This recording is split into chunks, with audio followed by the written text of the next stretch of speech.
So we're going to move on to Belly for the first time with their album Star. And in the opening montage, you heard a clip from Feed the Tree, and now you're going to hear a clip from Slow Dog.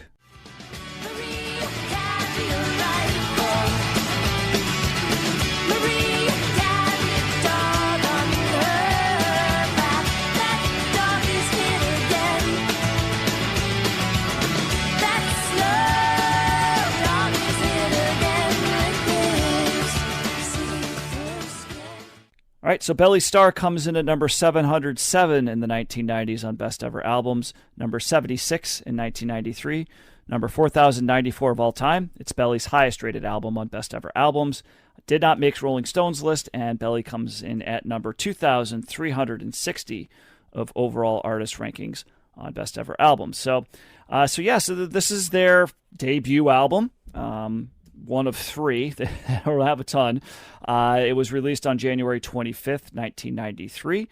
Their most recent, they had another album that came out a couple years after this, and then they did that thing where they broke up and then they reformed, and then they released an album in 2018. And I think they might be touring right now, actually, so you can probably go see Belly at some point. So it's an alternative rock band. Also, other genres are quoted as being dream pop, jangle pop, avant rock, post-punk, folk rock, and avant pop. So lots of things there, like the post-punk resurfacing there. Always like to see that. It never went away. Just dormant for a while. That's right. Belly's highest charting single is Feed the Tree from this record. It did hit number 95 on the U.S. charts. And some of the influences that they had include R.E.M., Kate Bush, Susie and the Banshees, the Smiths, the Beatles, the Pixies, and the Cure. And the group was actually formed in Rhode Island in 1991 by main founding member Tanya Donnelly. So Tanya Donnelly was previously in a couple of other bands. Do either of you guys know her two previous bands before Belly? She was in the Breeders, right? Yep. Throwing Muses, right? There you go. Yep, that's the other one. So good job, guys. So she was originally in Throwing Muses with her half-sister, and they're still a band. But she left that band. But what happened was while she was touring with Throwing Muses, they were also touring at the same time with the Pixies, and that's where she and Kim Deal struck up a friendship, and they decided to, form their own band, their own offshoot band, and that's where the Breeders came in. So we did cover Pod, of which the of this current season 4. Back on episode 6. Episode 6, yep. And so she was on that record with the Breeders, but she basically, after, right around that time, she decided that she, kind of wanted just to do her own band, and so she left the Breeders, she left Throwing Muses, and she formed Belly. And all 4 original members of this band, they went to high school together in Rhode Island. So you have Fred Abong on bass, and he was also a member of Throwing Muses, so she had already collaborated with him already. And then brothers Tom Gorman and Chris Gorman. Tom was on guitar, Chris is on drums. And so they formed this group. And it did quite well. It was a pretty... It did pretty well and got some MTV rotation with Feed the Tree and Geppetto in particular. Those were kind of the two standout singles from this record. And they sold pretty, well enough for, an alt-rock band at the time. Not massive sellers or anything like that, but still did pretty decently. And they got some critical acclaim through the Grammys, through a couple Grammy nods, one for Best New Artist and one for Best Alternative Music Performance. This was in the 1994 Grammys. They lost out on Best New Artist to Toni Braxton, and they lost out on the Best Alternative Music Performance by U2, who won for Zooropa, which I believe that we're going to cover that album next week. So we'll be the judges of that, John. Did the Grammys make the right choice of Zooropa over Star? So we'll see. We'll talk about that next week. So shortly after the recording of this album, Fred Abong on the bass, he decided to leave So he was not really on the band in the band very long. So you might have noticed, listeners might have remembered. I do remember for I think it was at least for the Geppetto video that there was a female bassist because that was the replacement bass player. Gail Greenwood became the bass player. So and she is still with the band today.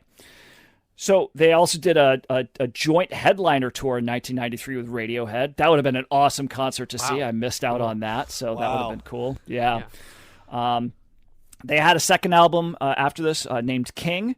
That was kind of a little bit more rock-oriented and did not sell as well as Star. And basically in 1996, Tanya Donnelly broke up the band. She just wanted to do something different. She just had enough of what they were doing. I guess they were a little burned out from the touring, and so she went onto a solo career, did several albums solo. Gail Greenwood went on to play for L7 and another band called Biff Naked, which made me laugh. I remember them. We're gonna cover them. We're gonna cover Biff Naked. It's gonna be a single. Yep. So there you go. So maybe she was with them there, and then the two brothers, the Gorman brothers, went on to become commercial photographers. So kind of leaving music altogether. But in 2016, they did launch a small tour and recorded and released their third album, Dove, which was released on May 4th, 2018. And they're still plugging away today. They're back to, I don't know if that, I didn't read about anything about a new album, but I believe they are touring. So there you go. It's the first and only time we're covering Belly, unless something pops up in a upcoming bonus episode. So let's start with Josh. What was your take on this record? Any familiarity, first of all, Josh? Is this totally new to you? No, just knew them by name and knew that they were kind of like female fronted. I think that's the extent of it. I don't think I had heard Feed the Tree before, or maybe I did. Never have I, or it's rare that I've done such a 180 on a band, on an album in the span of a week for a show. I listened to this initially and I was pretty underwhelmed and actively annoyed by the band at times. I felt like it was, I don't know what mindset I was in when I was first listening to this, but I was really kind of dismissive of it. But like, then I listened to it again and I was kind of really blown away by it and really enjoyed it. And so I'm sticking with that take. And I really like there's a simplicity here, but it's like this pop. It's got this pop rock simplicity that I really appreciate. I feel like they have really catchy choruses and do some really fun guitar things, especially on the songs you picked, Matt, like Slow Dog. I also like Low Red Moon a lot. That kind of whole like middle section I really liked. Feed the Tree and then Full Moon Empty Heart has a great build to it. I found that I don't know. They have kind of a surf rock inflection at times on songs like Angel that I really responded to. Overall, I think it's just well-crafted songs with good guitar, and that always goes a long way. I don't know what past Josh was thinking. I don't know why he was so annoyed, but I thought this one was a pretty solid album.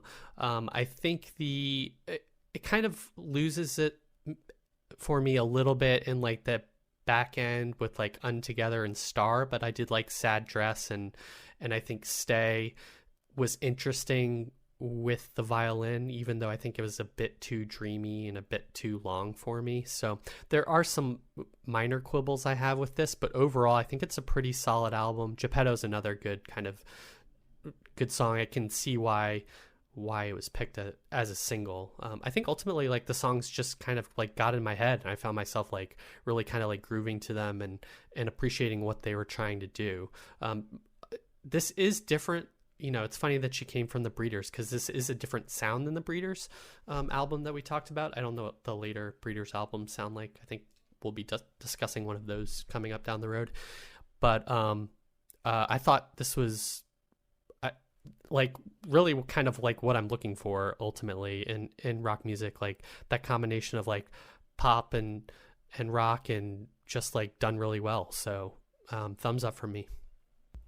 Well, I goddamn love this album, guys. This is a fan-freaking-tastic album. I've always loved this album. Listening to it again this week, I was like, God, I often quote this as one of the most underrated albums of the 90s, and like everything about this fits. I don't think there's really any bad songs on this album, and it just continues to plow through good songs throughout. I like the lyrics. I mean, you mentioned a great run there, Josh. Matt did nothing wrong with the songs he picked. You kind of have to pick Feed the Tree, and there's Slow Dog is a great song, but my God, like Low Red Moon is one of my favorite like 90s songs. It's just something about that song that just hits all of the buttons for John in terms of a song that I like. That very feminine, like higher timbre voice with like a dirgy guitar that's like driving along the way.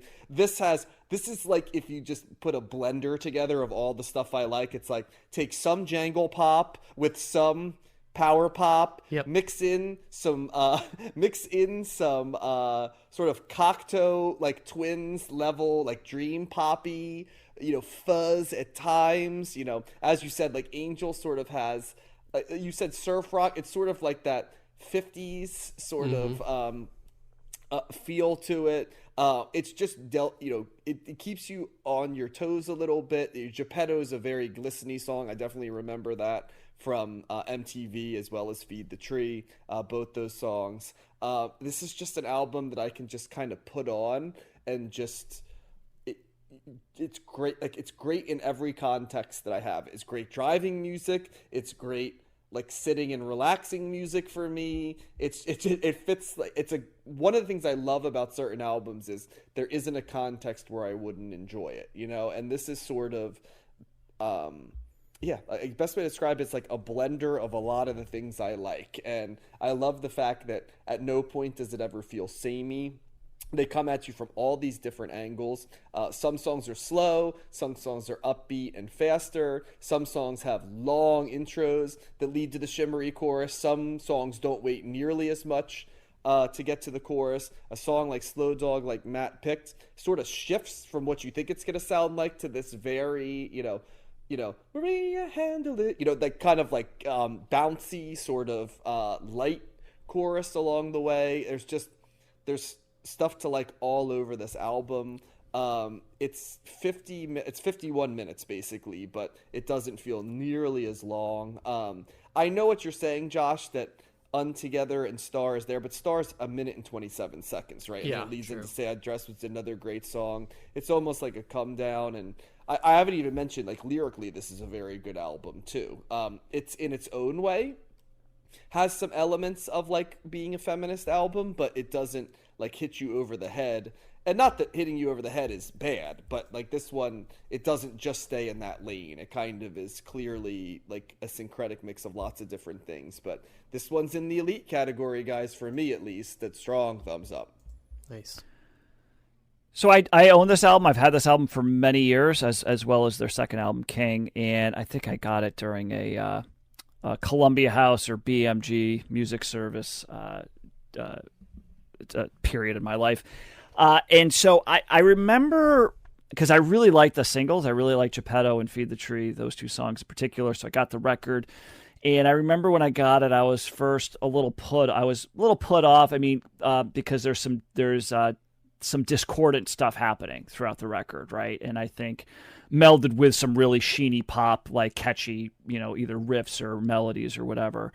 And at the time in 1993, I don't know, I wasn't the palette wasn't as refined, and so I had a lower tolerance level for kind of discordant stuff that was a little off base. It's not like I totally hated it or anything like that, but it definitely knocked this down a peg or two. The Breeders is a similar reaction. I knew that Tanya Donnelly was part of the Breeders, and I remember hearing, because I remember that Breeders record, people talking so much about it, and to this one to a lesser extent, but I remember like, okay, so there's a lot of people like these records, and I was not buying in as much at the time. And it kind of never deviated terribly much from that. Like I would go back to it every now and then, and I'm like, oh, I like that song, but I never got to a point where it's like, oh, I love this record or anything like that. So I was interested and I just didn't really listen to it a whole lot. And then, so I was interested in seeing what my take would be retrospectively. this time around. And and it really hit me this week. Like I was like, and so a very similar reaction to what John has. I was thinking, kind of a similar take that I had with some of the Talking Head stuff that we covered, because this album is really does that melding of taking something that's really catchy, that's got a lot of great melodies, a lot of cool guitar parts, a lot of pretty parts, very melodic aspects, but then it's like throwing discordant things at you. It's throwing like off, like tones that seem like they're misplaced. There's some edge here, to the guitars, to the production. And you're right, John. It's blending so many things so well together. There's the variety here is great. It keeps you on your toes. It throws you in different directions, and the flow of the record is great as well. I really, even the songs that I might not connect with as much, they're still pretty good. Like White Belly's a song that like is probably on the lower tier of this for me, but it's still a very decent song. Same thing with Star.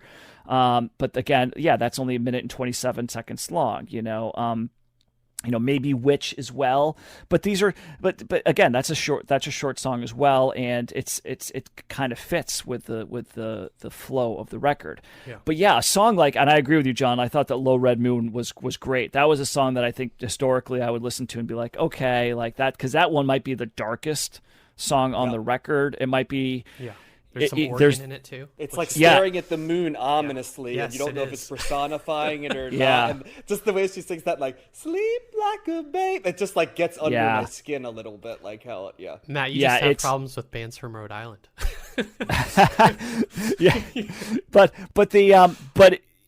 So it seems a little misplaced. So I think that's why back in the day I was kind of like not feeling it as much. But man, I loved it this time around, and it's.